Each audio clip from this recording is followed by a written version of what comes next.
కమ్మగా, పుల్ల పుల్లగా నోటికి రుచి తగలాలి అంటే పప్పులను ఏ విధంగా ప్రిపేర్ చేయాలో ఈరోజు నేను ఈ వీడియోలో చేసి చూపించాను.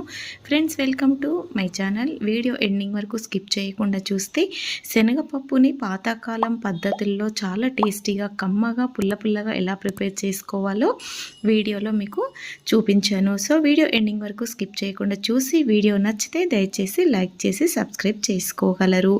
ఎంతో టేస్టీగా ఉండేటువంటి ఈ శనగపప్పుని పులుసు పెట్టుకుంటే చాలా టేస్టీగా ఉంటుంది, అందరికీ కూడా నచ్చేస్తుంది.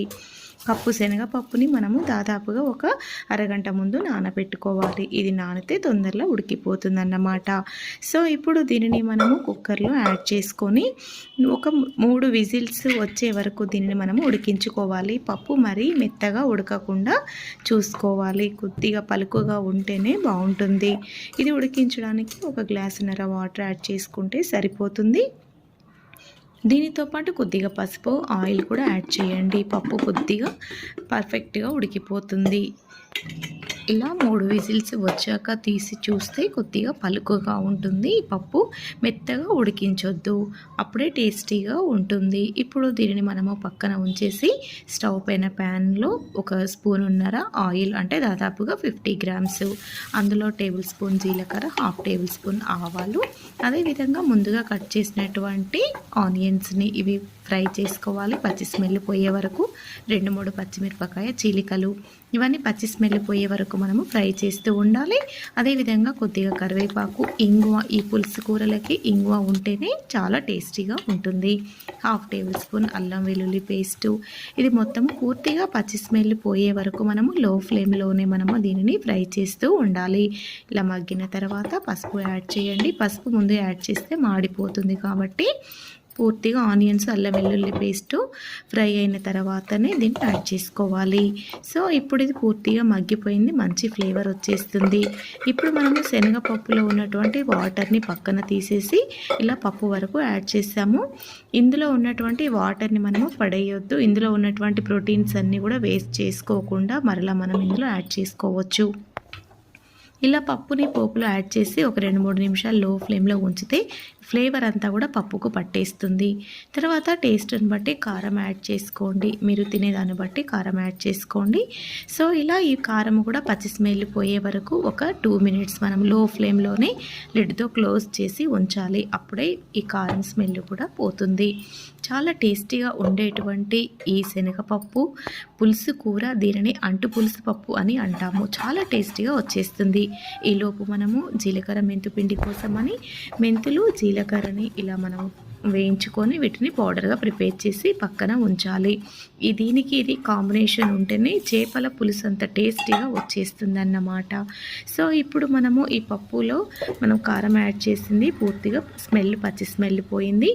ఇప్పుడు మనము ముందుగా ఒక 50 గ్రాముల వరకు చింతపండు రసం తీసి ఉంచాము. ఈ చింతపండు రసం ఇందులో యాడ్ చేసుకోవాలి. అదేవిధంగా పప్పు ఉడికించిన పప్పులో నుండి వాటర్ కూడా ఇందులో యాడ్ చేసుకుంటే సరిపోతుంది. పప్పు పూర్తిగా ఉడికిపోతుంది. పలుకుగా, చిక్కగా, చాలా టేస్టీగా వస్తుంది. మనము తినే ప్రతి ముద్దకి పప్పు పలుకుతో తగులుతూ ఉంటే చాలా టేస్టీగా అనిపిస్తుంది. ఇలా కొద్దిగా పలుకు మాత్రమే ఉంటుంది, పూర్తిగా ఉడికిపోవద్దన్నమాట.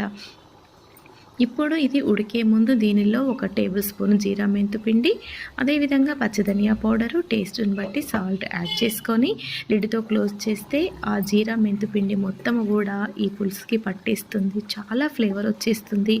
మీకు కర్రీ వండుతుంటేనే చాలా కమ్మగా అనిపిస్తూ ఉంటుంది.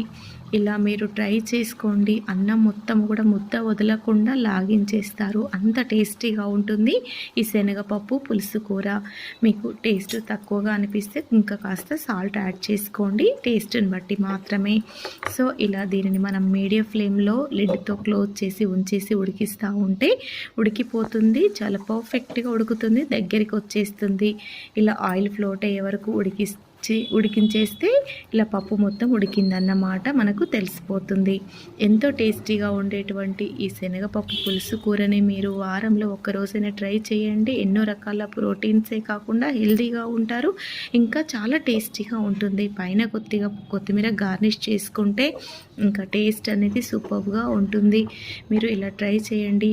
ఈ శనగపప్పు పులుసు కూరని వన్స్ మీరు తిని చూసారంటే ఎప్పుడు ట్రై చేసినా, ఇది నిజంగా చెప్తున్నాను, అంత బాగా వచ్చింది. అన్నం మొత్తం కూడా లాగించేయాలన్నంతగా అనిపిస్తుంది. అంత టేస్టీగా ఉంటుంది ఈ పులుసుతోటి శనగపప్పుని ప్రిపేర్ చేస్తే. చాలా టేస్టీగా ఉండేటువంటి ఈ శనగపప్పు పులుసు కూర చూశారు కదా ఫ్రెండ్స్. మ్యాక్సిమం మీకు ఈ వీడియో నచ్చిందని అనుకుంటున్నాను. వీడియో చూసిన ప్రతి ఒక్కరూ దయచేసి లైక్ చేసి షేర్ చేయండి, సబ్స్క్రైబ్ చేయండి. పక్కన ఉన్న బెల్ ఐకాన్ యాక్టివేట్ చేసుకుంటే నెక్స్ట్ మీకు వీడియో నోటిఫికేషన్స్ వస్తాయి. Thank you friends.